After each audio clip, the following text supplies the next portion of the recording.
आप सबको बताइएगा कि उत्तरकांड में 44 नंबर दोहे के बाद 8वीं 9वीं चौपाई में देखो, दर्शन करो क्या लिखा है। पुण्य एक जग महु नहीं दूजा, मन क्रम वचन बेप्रपद पूजा। एक पुण्य और कमा सकते हो आप। जगत में पुण्य एक ही है, उसके समान दूसरा पुण्य नहीं है। क्या वह कौन सा पुण्य है?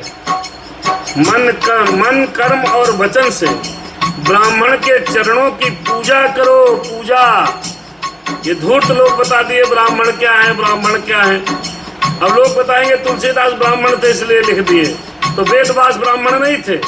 या अन्य संत जो हुए हैं वो उन्होंने भी ये सब लिखा है कि भगवान, अगर आप पुण्य कमाना चाहते हो, जगत में एक ही पुण्य है, उसके समान दूसरा कोई पुण्य नहीं है। वो क्या है? मन कर्म और वचन से ब्राह्मणों के चरणों की पूजा करो। चरणों का प्रणाम, महाराज प्रणाम, कुछ न करो, अरे पंडितों को ब्राह्मणों को प्रणाम कर लो, वही बहुत है।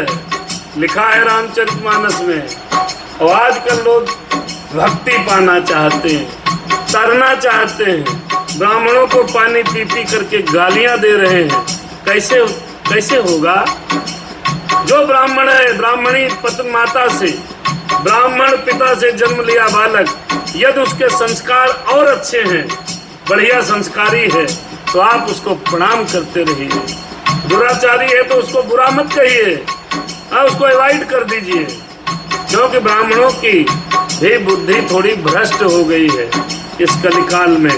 इसके बारे में भगवान राम आगे बताएंगे। एक हरे पुण्य एक जग महु नहीं दूजा, मन क्रम वचन बेप्रपद पूजा। भगवान राम ने कहा, सुनो सब लोग, अगर गलत बोले, भगवान ने पहले कहा मुझे टोक देना, तो एक ही पुण्य है, मन कर्म और वचन से ब्राह्मणों के चरणों में, ब्राह्मणों के पद में वंदना करनी चाहिए, पूजा करनी चाहिए। और सानुकूल ते पर मुनि देवा, जो तज कपट करहि द्विज सेवा।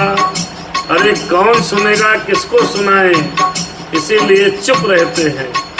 लिखा है, देखिए क्या लिखा है कि जो कपट को त्याग कर, आप समझिए, पुण्य एक जग महु नहीं दूजा। एक ही पुण्य है। दत्तू जैसे हमारे ब्राह्मण, दादा प्रणाम, चरण वंदन। ब्राह्मणों के चरण कमलों की पूजा मन क्रम वचन से करनी चाहिए। अगर कर लिया